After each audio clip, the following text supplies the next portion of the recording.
ये आकाशवाणी रायपुर है। छत्तीसगढ़ी समाचार बुलेटिन के संग ललित साहू के जय जोहार। अब सुनाओ आज के प्रमुख समाचार। केंद्रीय वित्त मंत्री निर्मला सीतारमण आज लोकसभा में बछर 2024-25 के आम बजट पेश करीन। बजट ऊपर प्रतिक्रिया देवत मुख्यमंत्री कहिन कि जनजाति उन्नत ग्राम योजना ले जनजाति समाज के 63,000 गांव और 5 करोड़ मनखे मन ला एकर फायदा मिलही।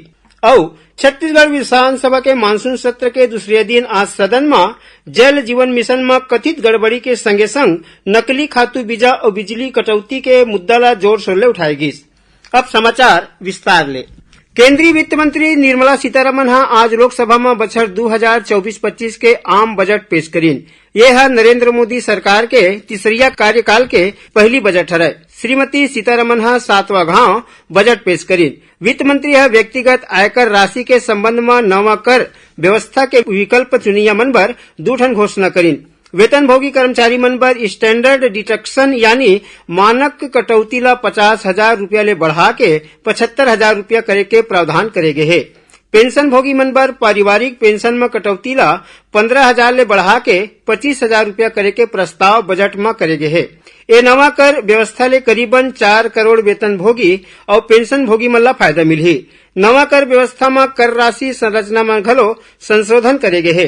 3 लाख रूपया तक के आय में कोनो कर राशि नहीं लगाए। नवा कर व्यवस्था में वेतन भोगी कर्मचारी मन ला आयकर में 17,500 रूपया तक के बचत हो सकही। वित्त मंत्री यकीन की सरकार के प्रयास कराधान ला सरल बनाना है। बजट में रोजगार कौशल प्रशिक्षण MSME और मध्यम वर्ग मन ला ऊपर उठाना है। रोजगार कौशल प्रशिक्षण और आने अवसर के सुविधा उपलब्ध कराए बर प्रधानमंत्री के 5 ठन योजना और पैकेज के घोषणा करे गए है। प्रधानमंत्री पैकेज के भाग के रूप में रोजगार संबंधित प्रोत्साहन देबर 3 ठन योजना लागू करे जाही। उन्हें कौशल प्रशिक्षण कार्यक्रम और औद्योगिक प्रशिक्षण संस्थान मन के उन्नयन बर 5 बछर में हब और स्कोप व्यवस्था में 1000 ITI संस्थान खोले जाही। वित्त मंत्री बताइन कि कृषि और ओखर ले जुड़े क्षेत्र मन बर 1,52,000 करोड़ रूपया के प्रावधान करे गए है। बजट में विदेशी पूंजी ला आकर्षित करैया विदेशी कंपनी मन ऊपर कारपोरेट के कर राशि ला 40% ले घटा के 35% कर दे गए है। वित्त मंत्री ग्रामीण बुनियादी ढांचा के संगे संग जम्मो ग्रामीण विकास काम बर 2,66,000 करोड़ रूपया के प्रावधान के घोषणा करे है। अबैया 2 बछर के भीतर देश भर में 1 करोड़ किसान मन ला प्राकृतिक कृषि बर सहायता दे जाही। वित्त मंत्री यकीन की सरकार जनजाति समुदाय मन के सामाजिक आर्थिक स्थिति में सुधार लाए बर प्रधानमंत्री जनजाति उन्नत ग्राम अभियान चलाए जाही। ओमन किन की महिला नीति विकास ला बढ़ावा दे खातिर माई लोगिन और नोनी मन बर 3 लाख करोड़ रूपया ले ज्यादा के प्रावधान करे जाही। वित्त मंत्री यकीन की प्रधानमंत्री आवास योजना शहरी दूसरिया चरण बर सरकार 10 लाख करोड़ रूपया खर्चा करही। बजट पेश होने के बाद प्रधानमंत्री नरेंद्र मोदी वीडियो संदेश में कहिन कि ये बजट हर एक वर्ग के मनखे मन बर लाभकारी है। ये बजट ले आर्थिक विकास और ज्यादा मजबूत होही। उमन कहिन कि एखर ले रोजगार और स्वरोजगार के मौका ज्यादा मिलही। ये बजट गांव के मनखे और युवा मन के बजट हरय। छत्तीसगढ़ के मुख्यमंत्री विष्णुदेव साय कहिन कि ये बजट सबके बजट हरय। एखर ले जम्मो जन के विकास होही। ओमन किन की बजट प्रधानमंत्री नरेंद्र मोदी के बछर 2047 में भारत ला विकसित भारत बनाए के संकल्प वाला बजट है। मुख्यमंत्री यकीन की जनजाति उन्नत ग्राम योजना ले जनजाति समाज के 63,000 गांव और 5 करोड़ मनखे मन ला एकर फायदा मिलही। भारतीय जनता पार्टी के प्रदेश अध्यक्ष किरण सिंहदेव कहिन कि ये बजट गांव गरीब किसान के संगे संग जम्मो वर्ग के मनखे मन बर लाभकारी होही। दूसर कोती कांग्रेस पार्टी ये बजट ला केंद्र सरकार के सहयोगी दल ला फायदा देवैया बताइन है। पूर्व मुख्यमंत्री भूपेश बघेल एक समय लिखे है कि बजट में बिहार और आंध्र प्रदेश के जिक्र ला घेरी भेरी करे है। श्री बघेल आरोप लगिन कि बजट में आंध्र प्रदेश और बिहार राज्य पर खजाना खोले है। श्री बघेल यूं कहिन कि और दिगर राज्य के संगे संग छत्तीसगढ़ राज्य के संग ये बजट में भेदभाव करेगे है। उन्हें कांग्रेस के प्रदेश अध्यक्ष दीपक बैज कहिन कि केंद्र सरकार के बजट देश के जनता मन ला निराश कर दे है। ये बजट में छोटे और मध्यम वर्ग के मनखे मन पर ज्यादा भार डाल दे है। छत्तीसगढ़ी समाचार बुलेटिन ला आप मन आकाशवाणी रायपुर ले सुनत हव। छत्तीसगढ़ के खबर ले है आपकी वास्ता और खबर के विश्वसनीयता ले है हमार वास्ता। आकाशवाणी समाचार रायपुर के प्रादेशिक समाचार बुलेटिन के संगे संग हमार समसामयिक कार्यक्रम आप रेडियो के संग अपन मोबाइल में घलो सुन सकत हो। आकाशवाणी समाचार फेसबुक, ट्विटर और यूट्यूब में घलो हावय। हमार फेसबुक पेज हरे Chhattisgarh news on AIR, Twitter handle CGAIR news और हमार यूट्यूब चैनल हरे छत्तीसगढ़ AIR न्यूज। तो अब रेडियो के संगे संग आपके मोबाइल के माध्यम ले हम आप तक पहुंचत हन। छत्तीसगढ़ के हर खबर पर सुनत रहो आकाशवाणी समाचार। अब आगू बढ़बो बाँचे समाचार कुती।